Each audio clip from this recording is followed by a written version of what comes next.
Hi friends, నా పేరు Manjunath. Welcome to my channel. Macros are fun with విబిఏకు స్వాగతం.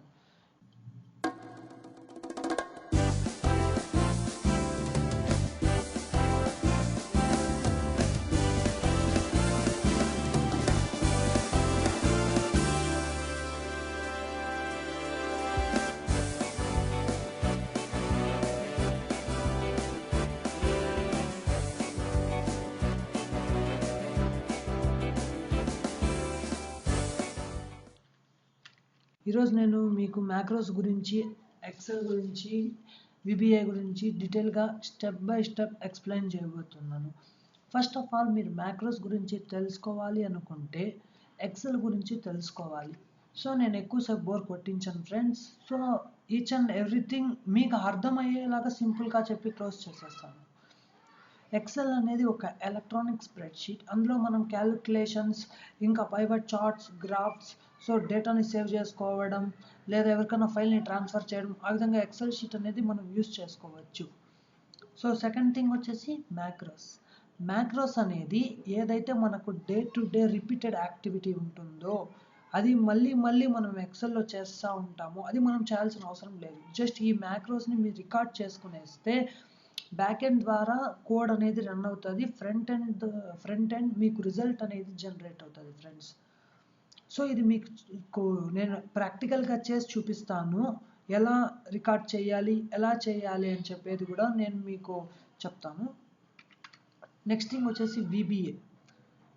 విబిఏ అంటే విజువల్ బేసిక్ అప్లికేషన్స్. యాక్చువల్గా ఇది విబిఏ అండ్ మ్యాక్రోస్ అనేది ఎక్సెల్లో ఒక డెవలపర్ ట్యాబ్ అన్నమాట. దాన్ని మీరు ఎనేబుల్ చేయాలి. అది వచ్చేసి inbuilt feature with hide hide అయి ఉంటుంది ఆ ఫీచర్ అనేది. సో దాన్ని మీరు అన్హైడ్ చేయాలి. మీరు దాన్ని అన్హైడ్ చేయాలి అంటే డెవలపర్ ట్యాబ్ని ఎనేబుల్ చేయాలి. అది నేను మీకు నెక్స్ట్ క్లాసెస్లో చెప్పబోతాను, ఏ విధంగా డెవలపర్ ట్యాబ్ని ఎనేబుల్ చేయాలి అనేది. సో విబిఏ అంటే మీరు అడగచ్చు, విబిఏ మ్యాక్రోస్ రెండు ఒకటే కదా అని. సో స్మాల్ డిఫరెన్స్ ఉంది ఫ్రెండ్స్. మ్యాక్రోస్ అనేది మనం రికార్డ్ చేయగలం, విబిఏ అనేది మనం రికార్డ్ చేయలేం. మీకు డౌట్ రావచ్చు, ఏంది విబిఏని ఎందుకు రికార్డ్ చేయలేము అని చెప్పేసి. నా దగ్గర చిన్న ఎగ్జాంపుల్ ఉంది. సో నేను మీకు ఆ ఎగ్జాంపుల్ విబిఏని ఎందుకు రికార్డ్ చేయలేమని నేను మీకు ఎగ్జాంపుల్ చూపించబోతున్నాను. ఇక్కడ ఒక ఫైల్ ఉంది ఓపెన్ అని చెప్పేసి. సో జస్ట్ నేను దాన్ని క్లిక్ చేశాను. క్లిక్ చేయగానే నాకు ఏమని వచ్చింది, గుడ్ మార్నింగ్ మంజు టైగర్ అని వచ్చింది. అది ఒక మెసేజ్ బాక్స్ అనేది నాకు ఓపెన్ అయ్యింది. సో నేను ఓకే చేశాను. సో నెక్స్ట్ క్లోజ్ చేశాను. క్లోజ్ చేస్తుంటే ఏమని అడుగుతోంది, have a nice day Manju tiger అంటుంది. సో ఈ విధంగా మనము అలాంటి మెసేజ్ బాక్సెస్, ఇంకా టైము అలా మనకు డిస్ప్లే అవ్వాలి అనుకుంటే వాటిలన్నింటినీ మనం రికార్డ్ చేయలేం, కోడ్ ద్వారా జనరేట్ చేయాలి. ఇప్పుడు బ్యాక్ ఎండ్ ద్వారా కోడ్ అనేది రన్ అయ్యి అక్కడ have a nice day Manju tiger అని వచ్చింది. సో ఆ విధంగా మీకు కోడ్స్ అనేది రాసుకుంటే బ్యాక్ ఎండ్ ద్వారా, కానీ చాలామందికి తెలియదు బ్యాక్ ఎండ్ ద్వారా ఏం జరుగుతుంది అనేది. సో అదంతా కోడ్ రూపంలో ఉంటుంది. మీరేం భయపడాల్సిన పని లేదా, కోడ్ మీకు నేను స్టెప్ బై స్టెప్ ఎక్స్ప్లెయిన్ చేస్తాను. సో నెక్స్ట్ థింగ్ వచ్చేసి అడ్వాంటేజెస్. మీకు డౌట్ రావచ్చు, వీటికి ఏమేమి ఉన్నాయి అడ్వాంటేజెస్ అని చెప్పేసి.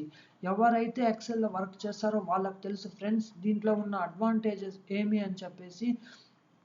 టైం అనేది చాలా కన్జ్యూమ్ అవుతుంది. ఇంతకుముందు మా ఆర్గనైజేషన్లో ఒక్క క్యాలిక్యులేషన్ షీట్ చెయ్యాలి అంటే minimum 3 members 2.5 hours to 4 hours పట్టేది. అలాంటిది టైం అనేది 4 hours కన్జ్యూమ్ చేసింది ఈ మ్యాక్రో ద్వారా కోడ్ రన్ చేస్తే.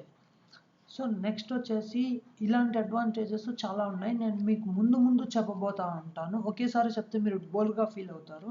సో నెక్స్ట్ థింగ్ వచ్చేసి జాబ్స్. ఇది నేర్చుకుంటాం, మాకు ఎలాంటి టైప్స్ ఆఫ్ జాబ్స్ వస్తాయి అని మీ డౌట్.